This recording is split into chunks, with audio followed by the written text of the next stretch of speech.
Sauf ici, je mets un petit peu d'huile d'olive.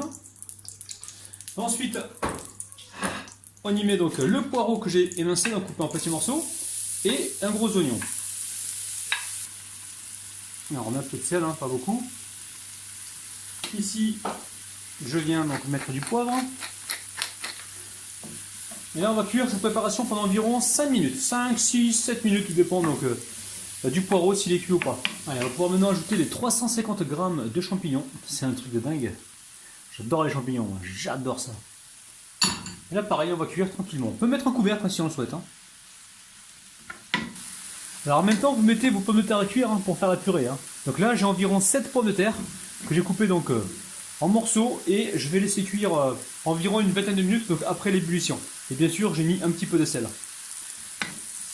Allez, là, on mélange comme il faut. On peut goûter pour voir s'il y a assez de sel. Allez, la préparation est cuite. On passe à la suite. Allez, on prépare les blettes de bœuf. Très simple. Ici, je vais venir poivrer. Poivrer rapidement. Ensuite, on va venir y mettre du sel. Alors, le sel, c'est très peu. Hein. Pas plus que ça.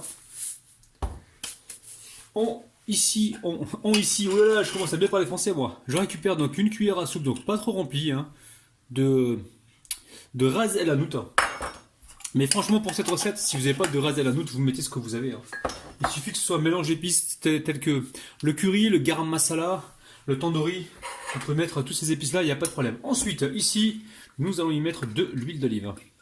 Environ 2 cuillères à soupe.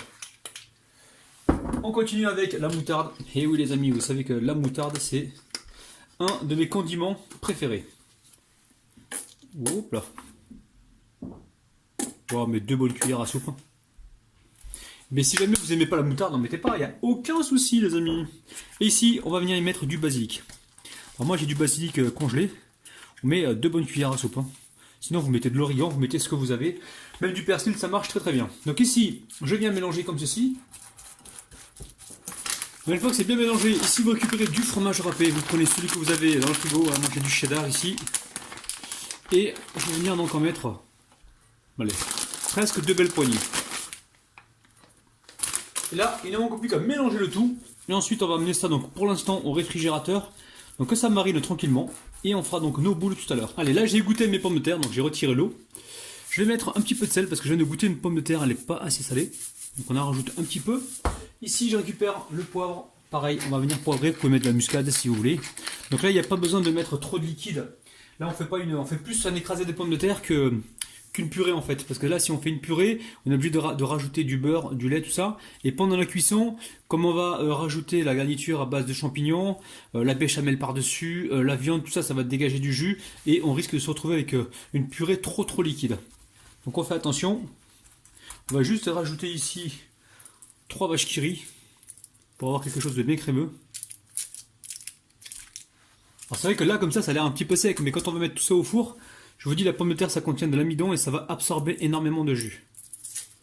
Donc il faut aussi penser comment dire, au résultat final.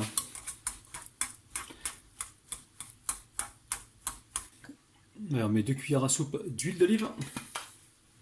Hop là. Et là on mélange comme il faut. Allez, ici, vous récupérez un plat, n'importe lequel, hein, celui que vous avez dans vos placards. Vous venez ici légèrement le huiler et vous badigeonnez partout comme ça, comme ceci.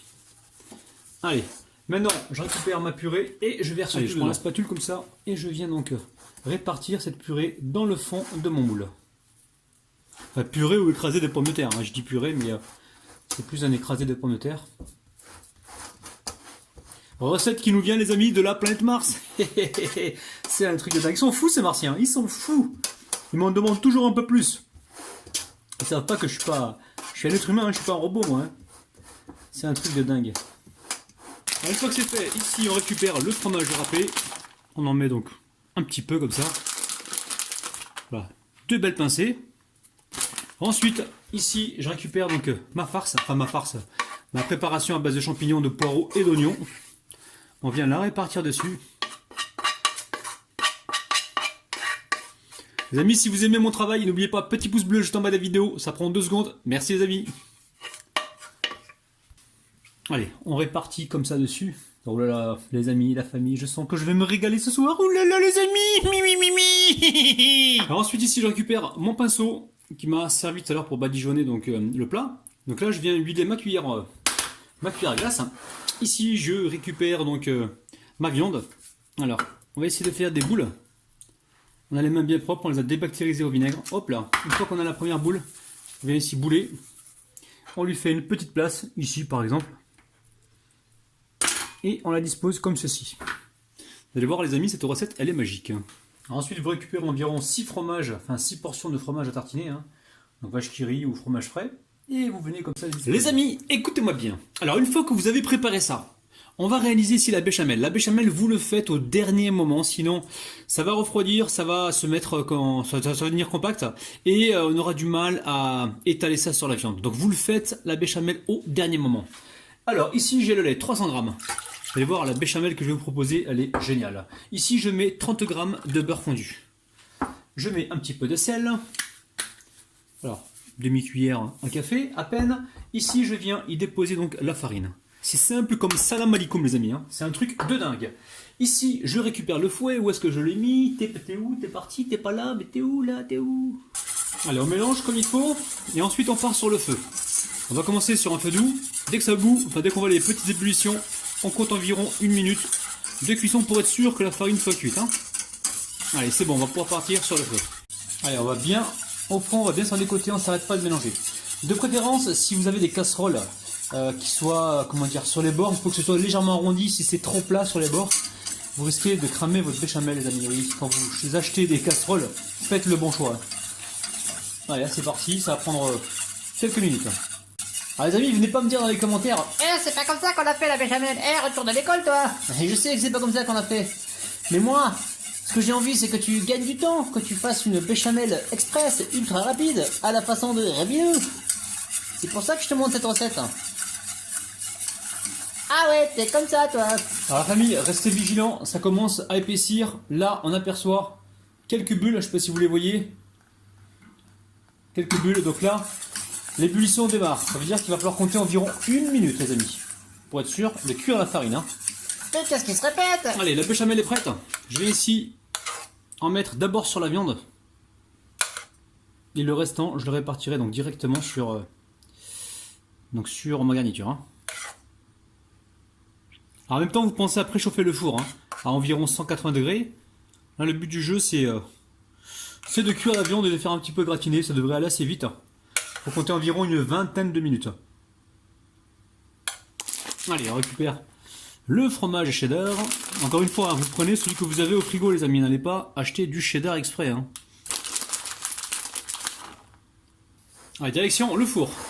Regardez-moi ça la famille, j'ai mis environ 20 à 25 minutes et là je pouvais pas m'empêcher de mettre du vert, j'ai mis un peu de piment vert pour la décoration et surtout par respect, pour ne pas avoir de problème avec les martiens parce qu'ils veulent du vert partout.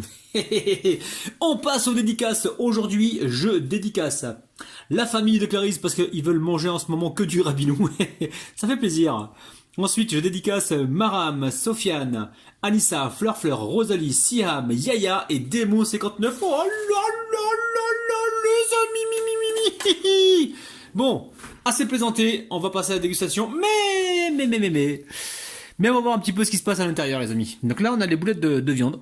Donc elles sont cuites avec la béchamel. Oh là là, c'est gourmand tout ça. Et dessous, on a quoi dessous? Dessous, on a la garniture et la purée. Regardez-moi ça, ce que je vous avais expliqué tout à l'heure. Si vous mettez du lait dans votre purée, du beurre, tout ça, vous allez vous retrouver quelque chose de trop liquide. Et là, on veut quelque chose qui se tient. Donc là, ça se tient parfaitement bien. Si vous voulez faire des portions dans des assiettes, vous allez voir, ça sera super joli. Allez, petit à petit, je vais goûter un peu de viande. Oh là là là là, les amis. Un peu de champignons, un peu d'oignons. Et c'est parti, bismillah. Les amis, écoutez-moi bien. Là, on tient une recette de malade. Une recette de malade, les amis, je sais pas d'où ça vient ça, mais alors là, qu'est-ce que c'est goûtu, c'est super gourmand, c'est super bon, c'est un truc de dingue les amis. Alors comme d'habitude, refaites la recette, faites-vous plaisir et surtout faites plaisir à vos proches. Les amis,